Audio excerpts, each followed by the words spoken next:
Hey friends, this is Audie Cornish, host of CNN This Morning and The Assignment, and guess what? Every story you care about, every angle you want unpacked is now streaming on CNN. That means you can catch my show or other CNN programming whenever you want on your favorite device. And a subscription also gets you access to exclusive video series and unlimited articles. So subscribe to CNN at cnn.com/subscription.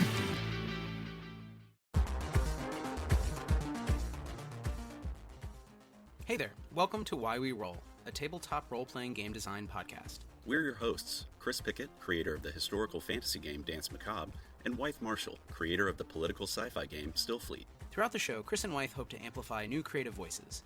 We'll chat with different TTRPG designers, focusing on the world of indie games. We take a curious approach to game design, working through a range of mechanical and narrative questions that are pertinent to many designers, players, and GMs. We hope to showcase fresh and even challenging ideas about what makes imagination-based games just so powerful. Okay, let's find out why we roll.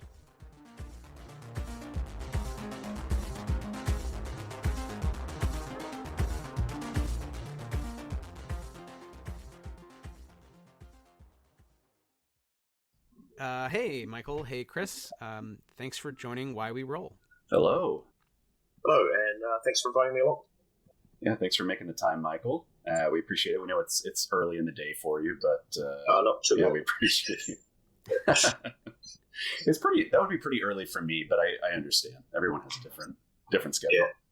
Yeah. Well, Michael, why don't you tell us who you are, where you are? Just give a little intro. Okay. I'm mostly known for creating the Monster of the Week role-playing game, which I wrote over 15 years ago now, was when I was building that, which has become pretty successful. I've got a handful of other games that are out there, but not as well known. I live in Wellington, New Zealand, so quite a long way away from most of the role-playing scene. But we've got quite an active little community here, so it's quite a good place. There are a few other game designers based in the city who as well, and we've got quite a nice convention tradition here too. So yeah, that's where I'm coming from. Yeah, and you also created Heavy Metal Eons, which I think is one of a gem. Oh, thank you. It's a fun idea. No, I don't know if it's finished or still being created. We can come back to this, but. Well, I've been calling some games early access editions recently, which means I pretty much think they're finished, but reserve the right to revise them and update them. Sure. And Heavy Metal Eons, I definitely would like to come back to and get it in print at some point, but I think it needs to sit for a while before I'm quite ready for that. Yeah, I like the idea of having an early access edition of a game where it's just like, it's done, but maybe not. Maybe I want to change it. Maybe it needs something a little more. Yeah. Honestly, it's partly for my own process. It's because then I can kind of say, that project's done for now. I don't need to think about it anymore for a while. Yeah. Well, do you find that it's a good way to get feedback in terms of, playtesting that you don't have to organize as well? Not really. It's like, that was a hope, but honestly, I haven't found that you get very much feedback at all from either early access releases like that or just general releases at all. Interesting. Like, despite both Drive-Thru RPG and Itch.io release my electronic games having a kind of ability for people to comment and things like that, it seems that people very rarely do. Usually when they do, it's something really interesting, but it's unusual. Right. But they are downloading, like people are playing your games, clearly. I mean, he says a big success. I like Heavy Metal Eons a lot, so once I saw it, I was like, oh, this is the Heavy Metal Eons guy. I didn't know that. Yeah. So that's interesting. That's something we can come back to. I think we both are really interested in playtesting and how do you get like feedback, or when do you want feedback? So it's an interesting question just to ask different designers. Yeah, no, definitely. We'll talk about that later. And you have some other games that I'm not familiar with, but I have questions about, like Obey the GM, where you are the NPCs, which is a fun idea. Yeah. So there's just a lot of stuff that we should. Yeah. I don't know the order, Chris, if you had in mind. I don't have a particular order of operations, as always. Yeah, I mean, I am curious. I know Monster of the Week, like you said, you started writing them about 15 years ago, and it's been a while. But you consistently work on other projects, that you've been publishing. What is your writing process look like? And curious about Monster of the Week because that's such a specific, not meta setting, I guess you could say, but also your other stuff too kind of shares that. Well, in terms of writing process, I generally have like between 2 and 5 games I'm actively working on. Which they'll be at different stages, and I'll tend to work on one as a priority until I kind of reach a block or get inspired by one of the other projects and switch between them. So it's kind of a stretch of time working solidly on one, then switch to another. Which will get broken if there's like a big release, like after the Codex of Worlds crowdfunding for Monster Week this year. That basically meant 6 months of work getting that stuff all done, because it's a big book and there was a lot to do for it. So that kind of pushed everything else out for a while. In terms of the more physical things, I tend to do a kind of combination of keeping a notebook for each project, which I can just scroll any ideas or concepts or playtest bits in, and then kind of slowly turn those into first a playtest draft that I can use myself to try it out, and then ultimately a playtest draft that other people could access, which can turn into the early access idea that of like how I've released Leons, things like that. So it's kind of a slow evolution of each project. Well, maybe can you tell us how you got started? So, that's always a question. I'm just curious, like, how do people decide, like, I'm going to make a game, release a game? Chris and I have talked about a little of our journeys. Yeah. And so I'm really curious, how did you come to write games at all? And I don't know if Monster of the Week figures prominently in that, or if that's a much later thing, but that's the one that, many people are going to wonder, like, how did you write that one? So, sort of 2 questions there. Yeah. Well, in terms of how I got started, I started role-playing in, 1980, 1981, right? So back then, it was basic D&D and AD&D. And, the culture back then was super do-it-yourself and homebrew. So I always had that kind of, if the game book doesn't have a thing you want, you can just make it yourself attitude, which kind of carried on through the years. So, throughout my teenagers and 20s, I did a lot of homebrew games and things, or customizing existing games. Late 1990s, kind of that turned into wanting to actually publish something myself and get it out there. But there was a lot of trying things out and revising and learning the craft of game design. So it wasn't until 2011 when Monster Week was ready that I actually got something originally crowdfunded and self-published, and then joined up with Evil Hat later to get that into distribution. So that, for me, it was like that, always being there doing it yourself as part of role-playing. Slowly that turned into ambitions for some kind of a more officially published thing. And then a lot of time figuring out how to do that. Which, the internet in the late 90s and early 2000s was a big part of that.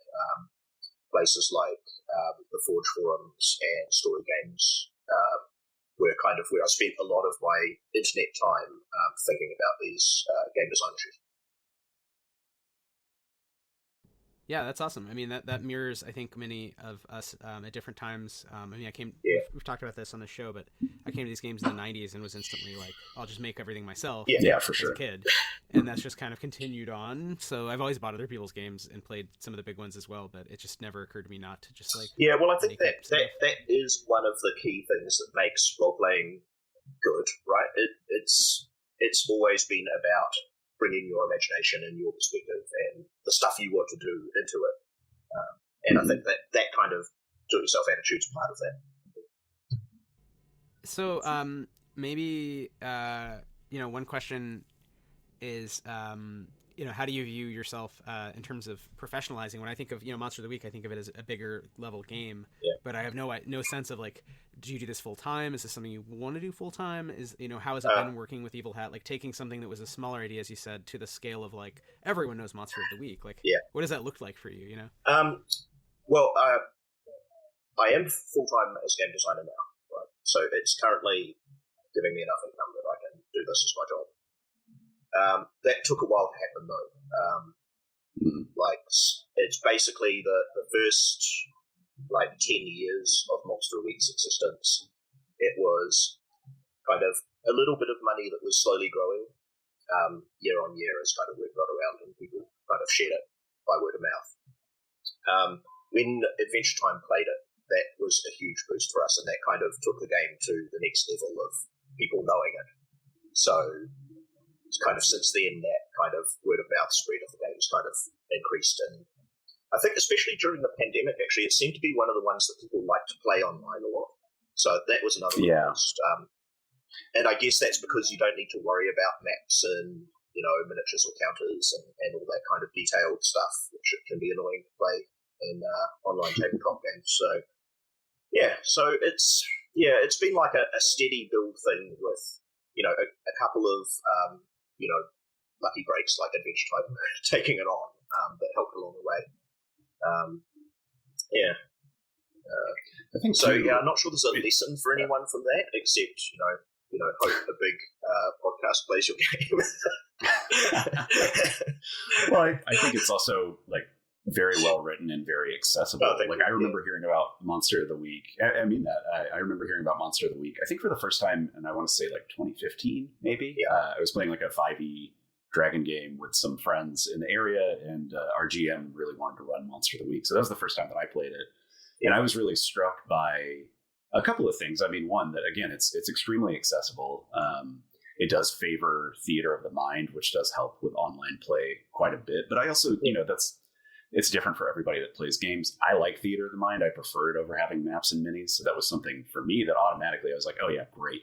No more battle maps for D&D or whatever. Perfect. But also like it kind of scratches a very, I want to say, millennial itch of like living Buffy the Vampire Slayer or Supernatural or any of the Monster of the Week shows. Like, oh, he said the definitely. And I mean, I know me and my editor Steve, like when we were writing it, we spent a lot of time aiming to give it that accessibility and that ability for people to pick it up and say, I know Buffy, I know Supernatural, or X-Files, I can just jump straight into this.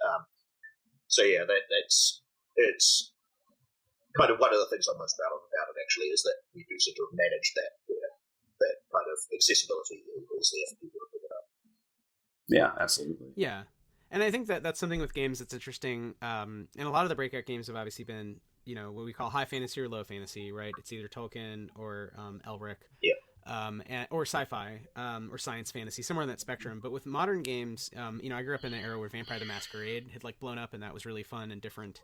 And it felt very different automatically from D&D. It was like, I could be in my own world, as a character, just cooler. And Monster of the Week, I think, not only is a well-written modern game, but it also, just came around at a time, as Chris said, when there's a certain nostalgia, and there maybe hadn't been that I can think of like a really standout modern game in a while. So it felt like, it was overdue to sort of move away a little bit from this high fantasy world, and that's great that people are now kind of enjoying some other genres. So I think it's both. It's like specific culture references feeling timely, but also like the genre of the kinds of games we like to try out and feeling like, okay, we've done enough D&D for now, So that's awesome. And I was partly motivated by the fact that like there wasn't really anything that kind of captured that vibe of the modern monster hunting genre. Like there were a few games out that did it, like Hunt of the Reckoning from White Wolf and Chill and things like that. But they all kind of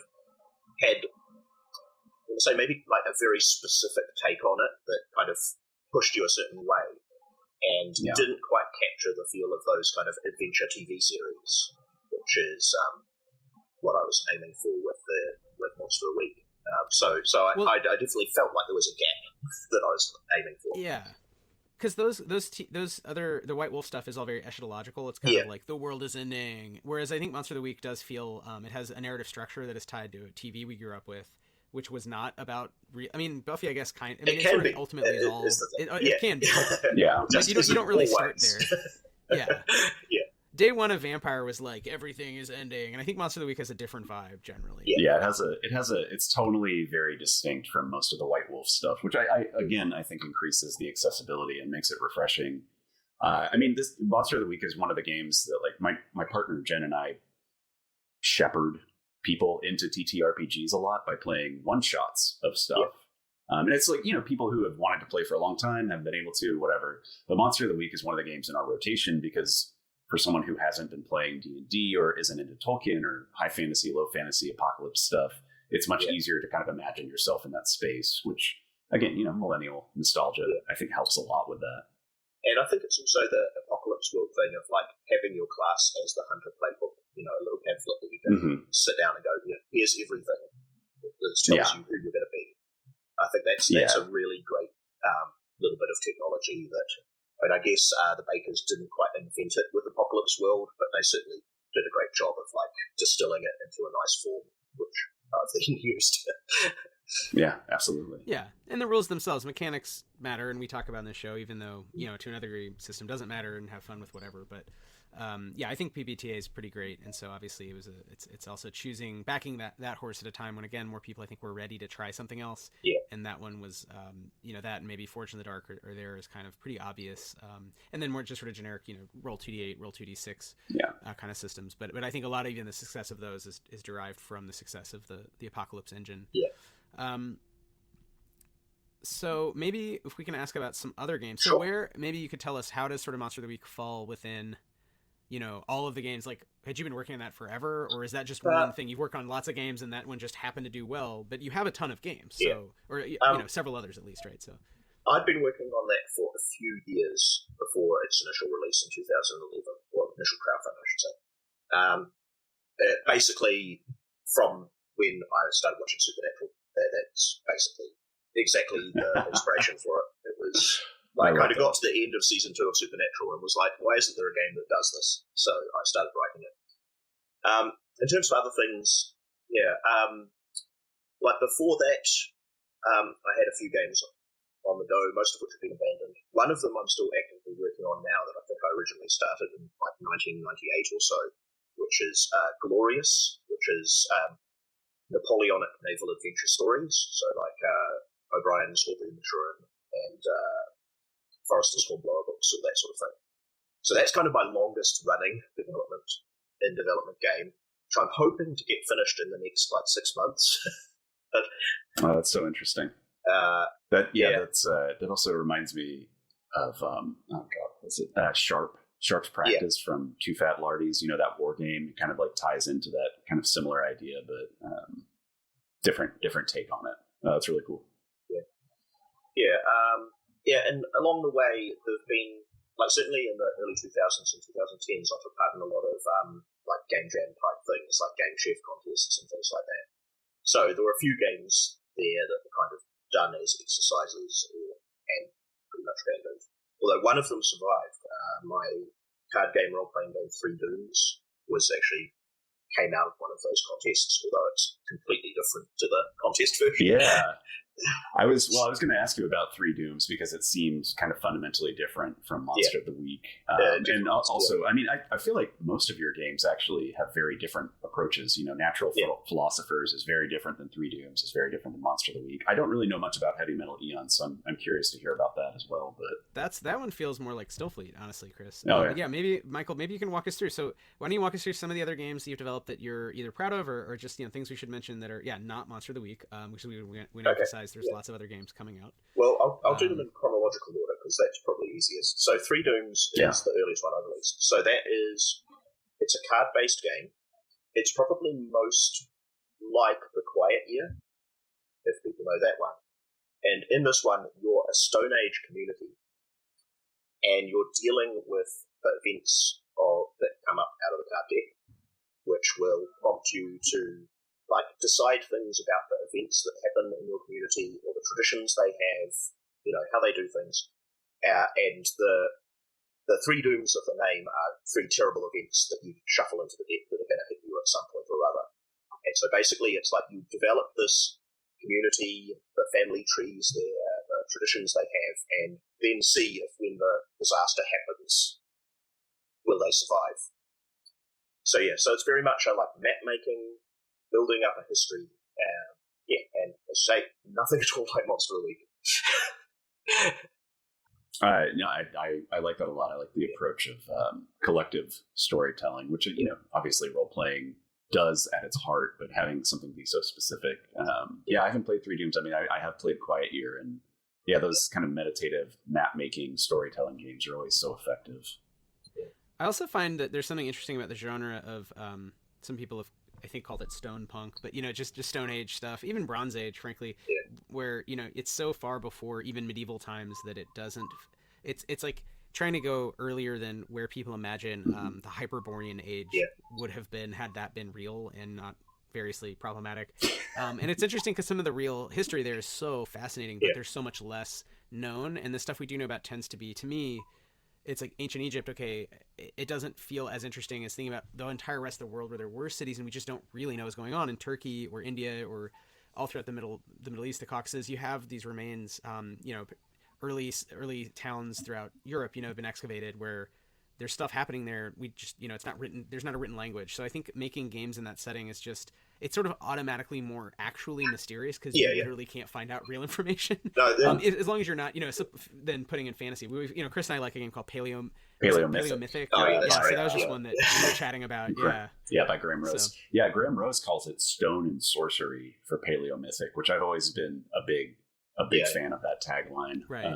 There's very little magic. It's not a magical feeling world. But it's like shamanic magic. It's like realistic magic, if that makes sense. Yeah. Ritualistic. Maybe. It's a better way. Yeah, I was going to say, like, I'm absolutely fascinated by that kind of, paleoarchaeology stuff, which is where Three Dooms came from. And it's very much inspired by, what little we know of places like Mohenjo-Daro and Göbekli Tepe and places like that. The idea of, like, how did people live 10,000 years ago, when all we've got left is a few bits of carved stone and remains of their buildings to work from. I mean, that's why one of the settings in the Codex is a Stone Age version of Monster of the Week, right? That same fascination for me is coming through again. Okay. Continuing on through the list of my games, if I can remind myself of that. I think Natural Philosophers was the next release. That and Heavy Metal Eons came out about the same time, I think. So the Natural Philosophers is a journaling game in which you're each members of an expedition in a fantasy world going to explore an unknown world and just find the things there. So it's another game of getting prompts and interpreting them with the core concept is that like you have a notebook that you fill in with the stuff that your natural philosopher finds. So at the end of it, you've got this artifact of the game with, descriptions of the weird organisms they found and the planets they visited and maybe sketches even if you're artistic and all that sort of thing. Another kind of collaborative creation, kind of meditative game. And in that way, it's kind of similar to Three Dooms, even if the setting's totally different. Yeah, for sure. Wife and I have talked a little bit about mostly solo journaling games on here before, or maybe that's in person. I don't know. There's a lot of bleed between real life and whatever's happening here. Yeah, I don't know. We've talked about solo journaling games a lot and how it's not really either of our cup of tea. But what drew you to write Natural Philosophers? And I like that it's a collaborative. I think it was the idea of creating that journal as an artifact of the game and having that left over was the core inspiration. But yeah, like having it collaborative helps, I think, because, I mean, I've enjoyed some solo journaling games, but not all of the ones I've tried. But I think having it as a collaborative one where you're kind of doing a shared map that you're building and your character can go in and have a second look at something someone else found, and maybe you interpret it in a different way and add something to it. And also there's a phase of the game where, like, all the scientists come back at the end of the day and discuss what they found. So there's kind of some built-in collaboration. So although part of the game is just taking the prompts you find and interpreting them in your way, there's also quite a bit of world building between the group. And I think that adds a lot to it and kind of deepens what you create. Yeah, for sure. How are some of those things mechanicalized in the game?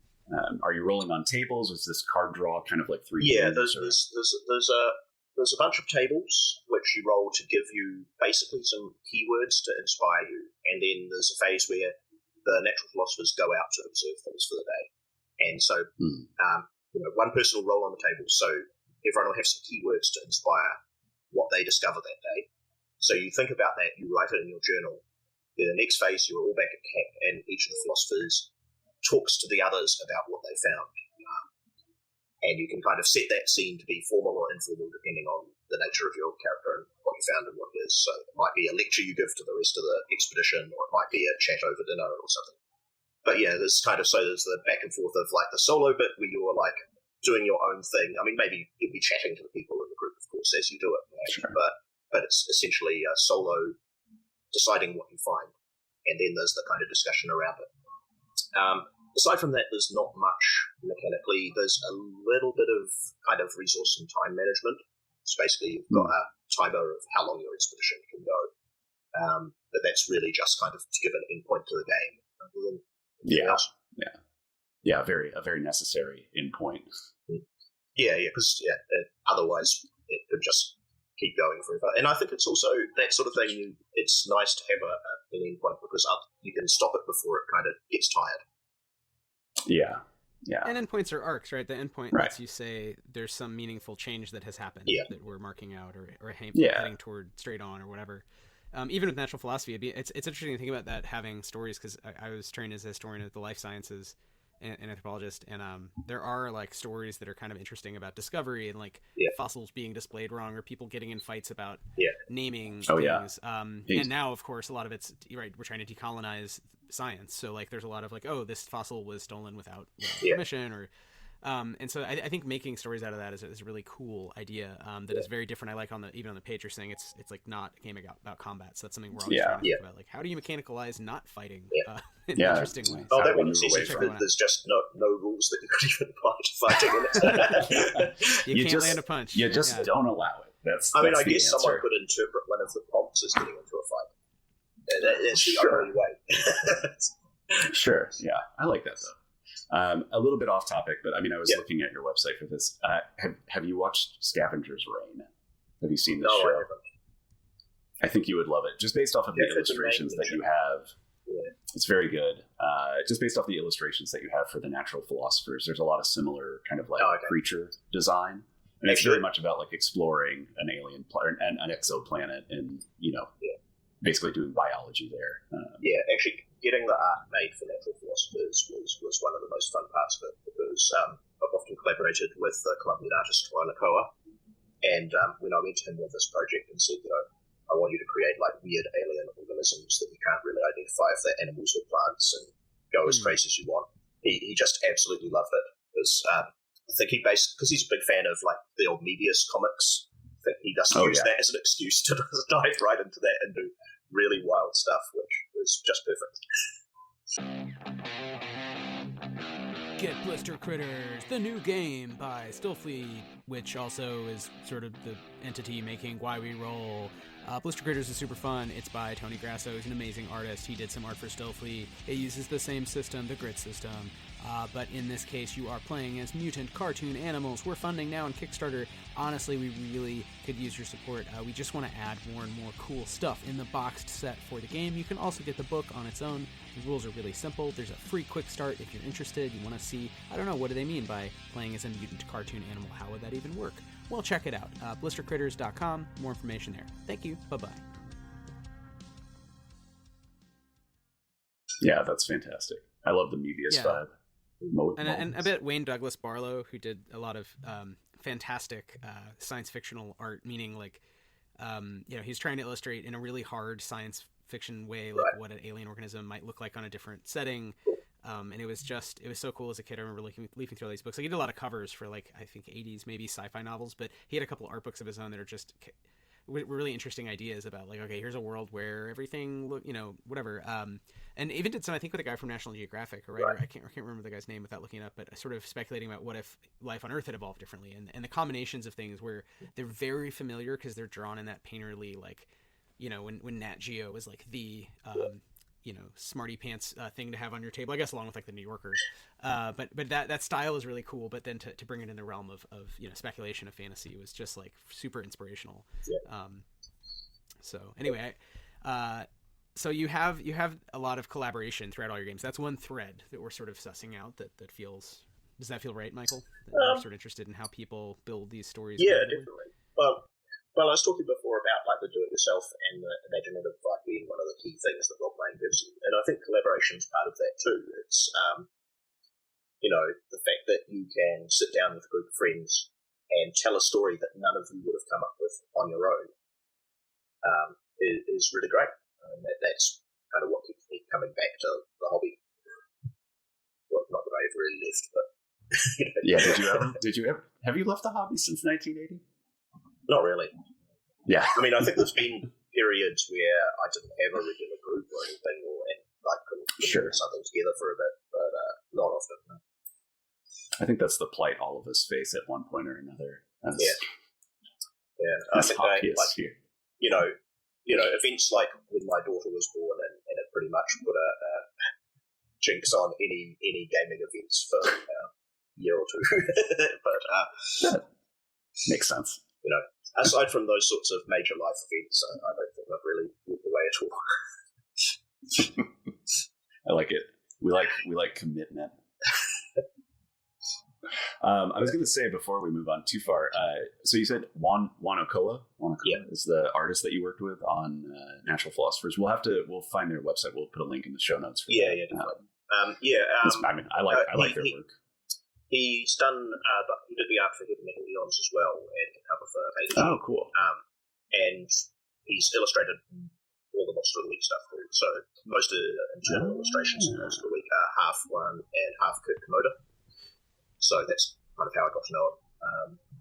And cool. one has done the recent covers for Monster of the Week too for the hardcover edition and the Codex and Time of Mystery. So yeah, any Monster of the Week fans know one's work very well. Easy to find. And how do you like? So do you find that working with the same artist over time, you build up a kind of language between the two of you about what you want? And can you say a little about the process of like going from your writing rules on your own computer to making a book? Because some designers are thinking about doing that, haven't done that. So it's again something we touch on the show, sort of your experience of the business side, or even just like developing that sense of it is a full thing that has art and is not just your text. In terms of the art process, because I've known one so long and worked with him on so many projects, it is quite easy to work with him on new ones. And I think we know each other's like vibe and what sort of things we like, so we can quite easily get agreement on how to do things. I haven't directly dealt with very many other artists, so I don't have a great deal of insight into that. And in terms of the production process generally, like one of the great things for me about partnering with Evil Hat for Monster of the Week is that the Evil Hat team deal with all the really difficult issues of kind of getting it printed and out to distributors and available in shops and all that sort of thing. So I don't really know much about how one does that. What I've got experience with is doing self-publishing when I first brought out Monster of the Week before I teamed up with Evil Hat, where I basically had the PDF available and it available as a print-on-demand book from Lulu.com. And kind of that's a lot of work to get the kind of layout and things all figured out for both electronic versions and for those print-on-demand services. Lots of trial and error there. In terms of the rest of the business side of it, I'm not really in that part of it. I'm much more of a writer and kind of putting things out there. Not much marketing beyond like just trying to shout about everything as much as I can. I don't really have any experience with the kind of nitty gritty of printing and all that. Just working with print on demand. Yeah. So you're basically saying that you're living the dream. You don't have to. Well, yeah, in a lot of ways. But yeah, it's kind of a difficult one though, because like I say, I'm kind of Monster of the Week's doing well enough now that it's basically paying my income, so I can be doing game designs all the time. However, it always feels very fragile for me because I'm never sure, like, sooner or later the sales are going to start to drop off, right? That's inevitable. So Sure. I'm not sure how long it'll last, particularly without any new games that also turn out to be hits the way Monster of the Week did, which so far has not happened. So. Yeah, I guess that's something we haven't really talked about, any of that precarity on the show quite yet. Yeah, and I mean, I'm still in a very lucky position. Monster of the Week is selling pretty well at the moment, and I don't really have any big worries about suddenly being destitute of anything. But it's in my mind that it will peak and start tailing off. So. Yeah. Well, one of the downsides of the imagination-based space and accessibility and trying to maximize that is that you're not trying to sell people. No. Not to always beat up on WotC, but this kind of drug where you have to put more money, or like gacha games or something, or even like just the PlayStation Store. You're not trying to create a thing where you're always extracting, say, $3 a week or $50 a month, or how much a Commander box is per quarter or year. And so you sell a nice book, and even if it's relatively expensive, because books are really expensive to print, it turns out. Once people have it, they're like, cool. Yeah. I liked that. I'm done. And how fast can you write another book? I mean, it does become a sort of weird money situation where you're trying to be accessible and honest, and yet you're also like, oh, this is not really paying for life.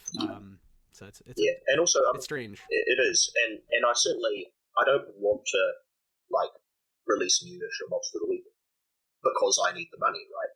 That's I like the fact that people can buy just the Monster of the Week book and they can play Monster of the Week for the rest of their life as much as they want. Right? They don't need even the two other supplements we've got out are not necessary. They're just like extra stuff you could use. So, I don't want to kind of get into that kind of splat book driven idea where, keep revising things and updating them so people have to keep buying new versions of it. That feels like something that I'm just not interested in being part of, really. And partly that's because it's my own interests too. It's I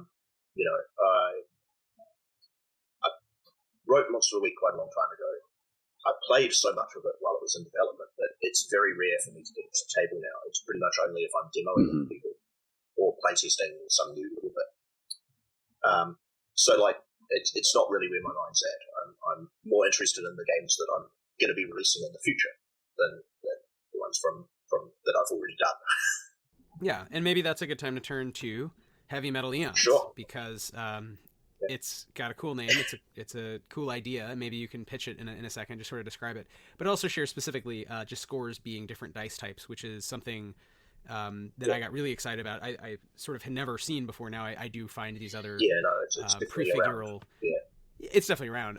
But that was something that drove me to shift from, okay, I make games for friends, or I make settings or campaigns for friends, to no, I make games and I make them for anyone who wants them, and I have some ideas. So when I read your book, I thought, this is both good and cool, and it's still, I think, an underutilized mechanic. So I'm just gonna throw that out there. Okay. But what is Heavy Metal Eons, and what is the status of that, since it is still in pre-release, even though you can buy the book on itch, and I encourage people to do it. It's it's good. Okay, so Heavy Metal Eons is a role-playing game in which you tell stories like you get in heavy metal songs, particularly songs by bands like The Sword, Iron Maiden, Glory Hammer, stuff like that. So over the top, science fantasy, violent sort of adventures. Its core thing is that it's got a big range of characters you can play that are all the sort of characters you expect to find in those songs, power armor, space troopers, berserkers, wizards, all that sort of thing. And the idea is to just play a little. It's kind of one shot centric, so you play like one story that could be a song by one of those bands, and you're done. Yeah, that's great. I love that. Can you Can you be a sapient weapon? Is that one of the characters that's you can play as? Yeah. That's amazing. Yeah. That's I don't also think a sorceress cat. Yeah, I like that. Yeah, there's a lot of great archetypes. So things you might guess would be like sorcerer or even astronaut or beastmaster. But yeah, there's mystic cat, psychic veteran, troll killer, star trooper. So there's a lot of, I feel like, pulp flavor that really would push someone to read this and say, oh, okay, I get the tone. It is. I also thought of Heavy Metal, like the magazine, and the word involving in Moebius, that kind of a little bit 70s, 80s psychedelic science fantasy. Mm-hmm. So you're not really sure if we're in a world that is very science fictional in a sort of. I think it's not a world. It's any world that could be in a middle any school. world. Yeah, right. It's all worlds. Yeah. Have you thought of working with a metal band or any particular band or bands? Was there like any local inspiration? I mean, are you part of like a metal scene, or is this just like a passing there's one local band who were heavily influential to it, which is a New Zealand band called Beast Wars, who do kind of super sludgy, heavy stuff. And look that up right now. Yeah, no, they're great. And probably their second album, Blood Becomes Fire, we want to start with. Good to know. I've got it queued up for later. Yeah. So, but no, it's more just my general listening rather than the local scene. I kind of I've got a strange history with metal because I listened to a lot of hair metal in the 80s when I was a teenager, and then it kind of dropped off, and throughout the kind of late 80s and 90s I was listening to a lot of gothy stuff, a lot of like grunge and alternative as it was in the 90s, and then I kind of like 2000s like came back to metal and kind of discovered like sludgy kind of stuff and psychedelic metal and folk metal, and that's kind of where my listening's been since then. So it's that kind of, I guess it's a mix of nostalgia for that old over-the-top 80s metal and like all the weird subgenres that you get today kind of fit into heavy metal guns. Yeah, right. I love that. I think you and I have talked on a previous episode, maybe with Ethan Gouldini, if I'm remembering correctly, but we were talking about the cover art for Dope Smoker. Yeah. So I want to do a Heavy Metal Eons one shot based in that world, which is that would be no word at all. Yeah, that's great. Yeah, I don't even have to hack anything. It's like It's in the book. It's in the core book. I always loved the tongue-in-cheekness of metal, and like Metalocalypse, the show, I think really, really captures that nicely. And I think this game similarly is winking that it has, you could read it as like somehow otherwise science fantasy, but it is making fun of itself in a pretty serious way. Yeah, which comes through. It reminds me of like Glory Hammer. They know how ridiculous they are, and they're just like, we're just going to lean into it. That's the attitude I have for the Yeah, that's great. I think you have to lean into that stuff. I mean, it's like we can't be at this point in history with like pulp media and not acknowledge that it's very corny and that's a part of the pleasure of it. Like that's fine. I think it's good to lean into it personally. Yeah, I think one of the things I love most when I was playtesting Heavy Metal Eons is in one of the scenarios I ran for that, the group decided that they were just going to blow up the moon as part of their plan to defeat the bad guys. I thought, sure, why not? Yeah, it's great. I love that. Yeah, that kind of felt like this game has gelled. It's where it should be. Yeah, it's that moment in playtesting you're like, yes. You always want the players to get the joke faster than you could. Like you don't want to explain anything. You just want them to get it right away. Yeah. So I will say there's something else I really like about it that's mechanical, which is you can burn energy to act first. Yep. And you have overdrive, which is basically you can add your cool die to whatever else you're rolling because you're being so metal. And there's a few amping up. You can amp your die type up. So there's a few different things you're doing with the whole dice discourse thing that I thought again were just really fun and different. Yeah. And I actually want to play this game, and I agree. I think Chris, you should run as a more metal person than myself. We should run a one-off. Dude, let's do it. Yeah, I'm here for it. Maybe we can do an actual play on here of it. We could. If you would be open to that, Michael. Yeah, definitely.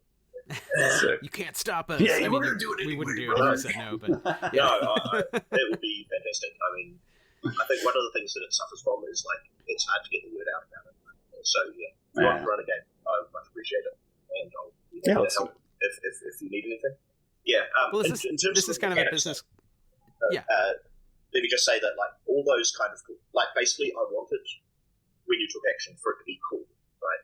Everything should and make you feel epic. So all the mechanics are built so you've got a bunch of resources to spend, and they allow you to do really amazing stuff. Because I want it to be over the top. So it's not. So it's all there so that characters can like just power themselves up to immense levels.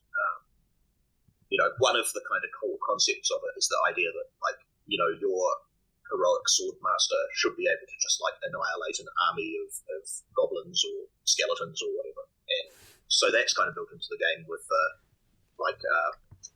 minions having just one hit point, so you can just kill loads of them in one go. There's a few things like that, and it's all there just to give you that feeling of power and over the topness, and so you're not just like slashing someone with a sword, but you're slashing someone with a sword, and then lightning comes down and hits your sword and blows them up. It's fantastic. Well, this is, I mean, honestly, I'm not in my daily life. I'm not a huge fan of like power gaming at the table. Like video games, whatever. I'm down for power gaming, but at the table, like I tend to avoid it, either running games or playing games. But this feels like power gaming done right, where it's like if we're gonna do it, let's do it. Let's blow up the moon with our lightning swords. Yeah. Well, I think the thing is like when you think of power gaming, it's motivated in a different way. I think it feels like it comes more from the sort of game where the game master's presenting a hostile world with like gotchas where it'll be like, the wizard hits you with a spell, so you can't use your or whatever. And so power gaming is like a response to that. It's like to try and create the character that kind of can't be stopped and can always do the thing you want to do. Whereas this, I think, is more coming from let's just tell a really epic story, and this is a way to help you do it. And I think that might be why it works here in a way that it feels not working in other contexts. Yeah, you're not trying to break the system or break the world in order to be the strongest person at the table. You're just exploit the system. Yeah, I mean, you're also it's sort of like, are you mortals or gods? Because I think in a traditional Dragon game setting, you're very much mortals. You're Conan in the first movie, who's like, maybe one day I'll live long enough to be a god, but for now I'm just a guy. And then in other games you can imagine, and I think that's the freedom of some of the moves happening with like from Apocalypse World on, like mechanically and otherwise. But here, clearly, you're sort of still skinned in a lot of the same sort of low fantasy or low science fantasy ways. But you're a god. Like, you're able to do amazing things off the bat, and it is very metal, and that tracks with like metal songs. Metal songs are over the top, so you're not gonna have a song about like a normal guy did a normal thing, although. Maybe Metallica played around with that with like Vietnam War stuff, but in most songs, you want to hear about sort of essentially Gilgamesh and sort of Thor, right? Sort of Marvel MCU vibes. So it's interesting to think about how to mechanicalize that. And like I say, I do think this game is worth picking up because there's a number of new mechanics. It's not just one thing. There's a number of ways in which you've created the feeling of momentum that is, you're always kind of fighting demons and stuff, and you're always able to use your energy to sort of do something really cool. So there's no normal moves, which is, I think a lot of games suffer from having too many normal moves, and why not just make every move a special move? The other thing that it has is like you get level ups during your game quite frequently. So like I said, it's built for a one shot, but your character will power up in the course of that one shot game. And that's another aspect of kind of building that momentum and making you feel more awesome as you play. So that's great. Totally. That's one of the reasons for the I was going to say for the different dice for your different ratings is because that's a nice way to level up. Because when you say, I'm replacing my D6 with D8 and I'm replacing that with a D10, you feel how much higher you could roll really is. And that's why that's in there. Yeah, that's cool. So bringing the physicality into it. Yeah. I have an off-topic, not mechanical question. So, Chris, did you have a mechanical or sort of storytelling question? Well, I have two off-topic questions. Yeah, I guess the mechanical thing I was going to say a little bit earlier, and sorry for talking over you, Michael, is I don't know. I think that one-shots in general, and especially games designed for one-shot, tend to suffer because they don't have much of a reward at the end of the story. I mean, you've told the story, you've had your experience, you've had fun, but there's not like... there's not a reward for players taking risks or things like that. Whereas, like when you have a rapid leveling up system within something meant for one shot, it gives you that push to be like, oh yeah, I want to keep getting better. I want to keep going till the end of this and see how amazing I can be. Which I think is a smart way of handling it. The other thing that Leon's does is it has a boss at the end of each scenario who's much tougher than everyone else. So there's like always a big final battle where it's huge. So I think that leads to, even though you don't carry on the story, you get those moments that you can come back to, like blowing up the moon, right? Because that's what happened in the final scene. You get something cool like that. Yeah. It's awesome. It's so good. Yeah. So the narrative structure pushes you to these big climactic things where there's clearly like a clear bad person, bad thing is happening. We need to beat them with their epic powers. So it's emphasizing combat, but on purpose, again, making fun of it. So I had a couple off-topic questions. So one is about the future of this game, but another is our friend Vex has joined the chat. I wasn't sure. Vex also makes amazing games, and I don't know if you know Vex made Hunting Billionaires for sport. For one, but in fact, I talked to Vex in person last week. Actually, as part of a local game design meetup. Well, we got to get Vex on the show. Yeah. I really love Vex's work. Yeah, Hunting Billionaires is great. Yeah, so that's awesome. Both the awesome. game Well, and that's the just a shout out. buddies. 100%. Yes, we're big fans. I'll endorse it either way. And then my other question was, regarding the future of heavy metal eons. Is this? So you mentioned, you enjoy working with Evil Hat on Monster of the Week. Is this something where you might eventually try to, pitch it around? And I feel no pressure if this is like sort of secret business stuff, but or is this something where you might do a Kickstarter to get a first edition out and see if raise the level of attention to the game? No. How do you think about it? Well, this I can talk about this actually generally because this applies to all of the games that I'm kind of at this stage, which I'm quite, early release or early access or whatever. I may pitch them to Evil Hat or other publishers. That's if they seem to suit. At the moment, I'm not thinking about that for Heavy Metal Eons because it's kind of at a place where I think I want to come back to it maybe in a few months or a year and have a look at it and see if I feel like it is actually where it needs to be. I have a few things I think I would like to change or tweak about it. Possibly the main focus would be easing up the structure a little bit so that other paths to victory, aside from just fighting, are a bit more kind of supported.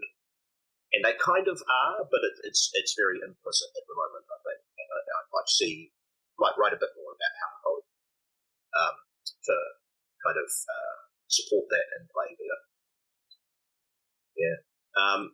So pitching to publishers is worth considering. Like I was saying before, it can take a lot of your own workload off you if it's a good partnership that works well, which I've found with Evil Hat. They've been absolutely great to work with all along. The other thing is, if no one goes for that, I'll probably end up, when I feel like Metal Eons is ready, if no publishers go for it, it'll be probably a Kickstarter or a crowdfund and then a print-on-demand book. I had thoughts of, as well as doing a print-on-demand book, maybe doing like a short-run super deluxe edition of it that would just be a one-off for the crowdfund. From where I am in the world, that'd be like the shipping would be incredibly expensive. But I thought if it's like a one-off special edition, this kind of premium one, then that can kind of make up for a bit of that. And if it's a single run, then I've only got to do one lot of shipping them out, and it's not kind of an ongoing issue. So that's kind of my feeling for that. And a similar thing is likely for the other games that I've got, in the kind of development queue. I'll definitely see if publishers are interested in them for what they're going to do. It's like Glorious, I thought. would be a perfect fit for Osprey role-playing, given that they're so much into historical wargaming. And I'm very impressed with the games that they're putting out at the moment. Like you say, Paleomythic's great. Paleomythic's great. We talked with the author of Romance of the Perilous Lands as well. Yep. And that's really interesting. That would be a pretty good landing site for that game, considering their just general publication history. And honestly, I've just over there, I've got like 6 or 8 of their like historical resource books that I've been using for research for it. You know, all the stuff about the Navy in that time. Yeah, they're incredibly. This is not a plug for Osprey Publishing at all, but those are some good reference books. They are, yeah. Yeah, so that's kind of thing. It's, you know, see if publishers are interested and if you can get a good deal there. If not, you know, in the world we're in, you can always crowdfund and self-publish and print on demand through Drive-Thru RPG and places like that works really well. So that's kind of my approach at the moment. Yeah, that makes sense, and it's something I've thought a lot about. With also what you mentioned with the deluxe edition would be multiple editions. You can do a first edition and then later do a bigger edition. Basically, I mean, if you have the IP right and you're just printing some copies, selling them, it doesn't. In theory, I don't know why. I'm not a real expert, but it shouldn't stop another publisher. I would think it would only help to say, "Oh, I made 500 really cool ones, sold them all. I would like to do more. Now I can show you physically sort of what it looks like." So I feel like that I love that idea of like, you know, you just do the Kickstarter for what you want, or partner with you know, some organization for what you want, and then you go to the bigger. And that's what happened with Monster of the Week. You know, I was self-publishing it for a few years before Fred Hicks played it with some friends, and then got in touch with me to offer a kind of deal for partnering up with them to kind of get it wider distribution. So that the fact that existed wasn't an impediment at all. It's great. I mean, I think that's good to know. Probably that's a relief for me. It's probably a relief for a lot of people who listen. Yeah. I mean, I don't think Evil Hat are typical. I mean, like, I think they very intentionally work in their own way to their own values. But they're certainly not the only people who are doing kind of decent creator supporting work out there. That is one thing they are very good for. No, they have a great reputation, and I'm sure. I mean, honestly, a lot of the pubs we've met so far in our journey, and in the degree we publish stuff, is you know, people have been super nice and supportive, and it's more a question of timing and fit and you know, what people are after. But I definitely think that's something on the show that we wanted. Chris and I were both personally interested in, so one of the reasons to launch this, and I feel like it's also something I have spoken with Vex about again, you know, and asked questions. And I am wondering, like, what do people think when you spend all this time making a cool game, and then you're like, I guess I got to do it all myself, or do you pitch? How do you pitch? To whom do you pitch? So those are things that I think we appreciate your insight, because we want to do this show not only to talk about just fun RPGs people should know about, but like, you know, offer some advice basically. So we really appreciate your time and expertise there. Well, I can say a little bit more about how to pitch. If you think that'd be useful for people. Pitching. Again, I've got pretty limited experience in it, but I think a few things that will serve you well are having a really solid draft already, so you can show them, like, this is pretty much a completed game. Like, maybe it's not fully edited and all that sort of thing. You know, that's okay, but to have it, like, basically complete. And make sure you carefully look at the company's submission guidelines, email the right person, and all that. Just because, like, if you overlook that, it just creates extra work for them, which is not going to reflect well on you. You know, and anyone who's taking submissions, they'll have a page where they say, "Here's what you need to do. Here's who to contact." So, look at that and see where it takes you. Excellent. Well, any other, I guess while we're on the subject of advice, and we have you for a few minutes, any other advice, anything, if there are people who are working on games, anything else you'd recommend doing, not doing, things that you found, you know, helpful, fun? Well, I tend to work, like, very iteratively, so I'll get down something that I can playtest, try it, see what works, see what didn't, revise it, try it again, and I think that works quite well, but it takes a while. If you can get people excited enough that you can give them a draft of your game so they can go up and play it with their group without you present, that's golden. I think, and you don't even need to be looking for specific feedback, but just a general feedback of, like, you know, did it work? Did they have fun? What were the frustrating pain points they found? Like, just those three questions will probably tell you an enormous amount about where your game's at. And for Monster of the Week, like the moment where I figured it could be a good success was when 2 or 3 people who I'd like played it with at conventions and things like that had taken the playtest draft and done that. They'd gone, played it with their group, and then like a few weeks later they get back to me and say, yeah, we had a great time. And I was like, okay, this is ready, right? People could play it. I didn't have to be there. The text was getting them to where they need to be. So that's kind of a nice like milestone you can look for if where your design's up to. When the concepts are articulated to live on their own. Yeah, and you're not having to explain anything. Yeah, that's what we all want. It's legible, which is I think let's see what else. You've also mentioned cons. I just want to call out like playing with people in person, and I think there's a real value to that. I grew up doing that. I love it, and then I honestly got so away from it as my friends all got older and had kids, and then there was this whole pandemic thing that's still technically happening. But now we've been going back to cons this last year, and it has been so energizing to meet random people in person, masked or not, who want stuff, who want to play games, who take away, they buy stuff, they interact, they give you feedback. So I just think that's another. And I think in Wellington, something you mentioned. In Wellington here, we're really lucky that we've got a long-running annual convention. It's quite small, particularly by US standards. It's like 150 people each year. But it's super play-focused. Like, it's just playing games for 2 days. And it's just got a really nice culture. Lots of variety of games. Lots of people bringing their own games they've designed or homebrewed or customized from something else. So, it's just been a real kind of incubator for the community in this town, and it's kind of where Monster Week came from, and a few of the other games that came out of this area. There's of the people who have published. There's a chap Morgan Davey who lives around here. He's written a lot for the Doctor Who role-playing game. He was heavily involved with the second edition of the A-State game that came out last year from Handiwork Games. So he's another, really kind of good designer who's doing a lot of stuff.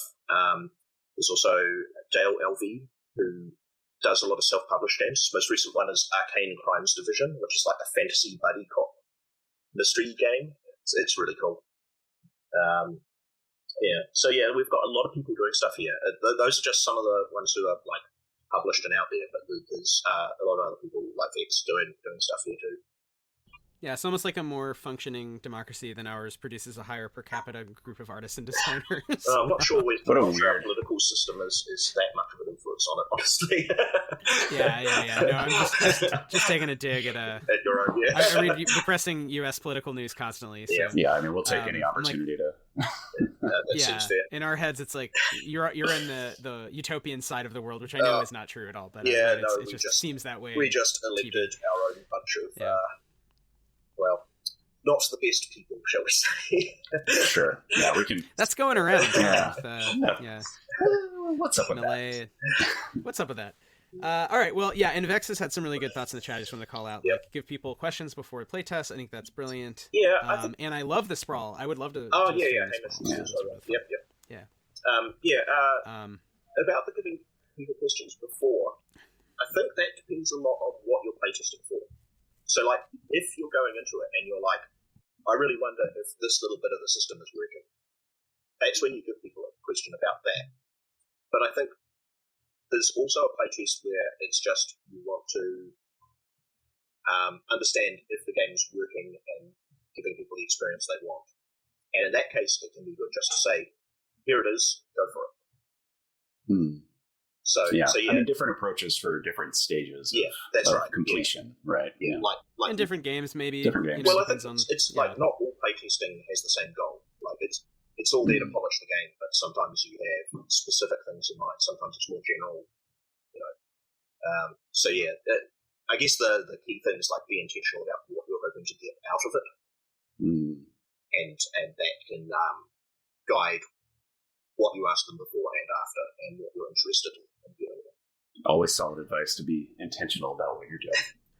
Yeah. No, I agree, and I think to some degree, that is one of the issues with indie design, where you're not like I don't know, there is really a big company here other than WotC, but I imagine like Evil Head is big enough to rationalize to some degree, you know, looking ahead at the future, what games are putting out. Yeah. But if you're an indie, if you're like one person or a couple people, you have to make those choices about how to use your time. Yeah. And so just want to acknowledge those are non-obvious choices sometimes. Like, do I want to push this thing or I have this other idea in my head I'm excited about right now, but it's maybe further from like making me money, or what do I want to ask people? Do I actually sort of feel in the mood? Yeah.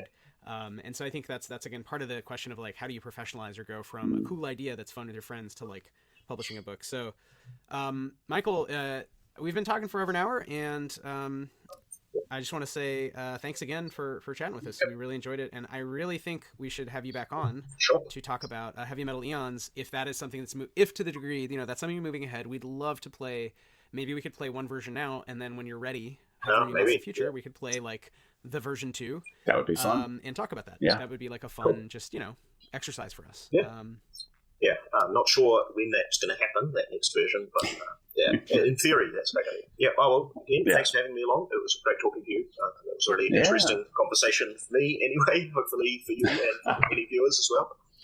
Very much so. Yeah, thanks for joining us, Michael. Thanks for piping in from New Zealand. And I guess anything else, White? We got any other questions, shout-outs? All the designers, Michael, you shout out any games you have. We've played some of your games and have read some others, and talked about a couple today that we weren't as familiar with. And if there are other games by other people you want to shout out to, just email us and we'll make sure, you know, show notes we can bullet point, you know, here's what Michael Sands recommends. Okay. And people should follow you at Generic Games NZ. And you are prefer to basically interact with people on Mastodon, Dice Camp. Is that what you were saying before the show? Cool. Sweet.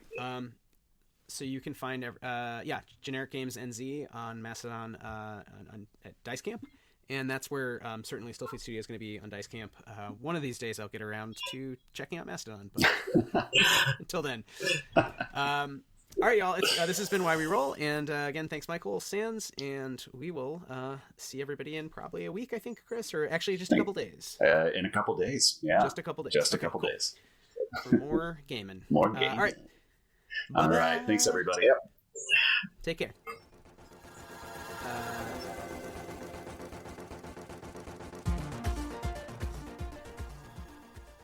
Thanks for listening to Why We Roll.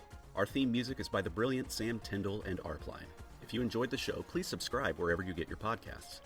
You can find us on Twitch and what used to be Twitter at Why We Roll, and on Instagram at whyweroll.pod. You can find out more about Dance Macabre at timespaceplace.itch.io/dance-macabre. You can find out more about Stillfleet at stillfleet.com. Thanks for listening.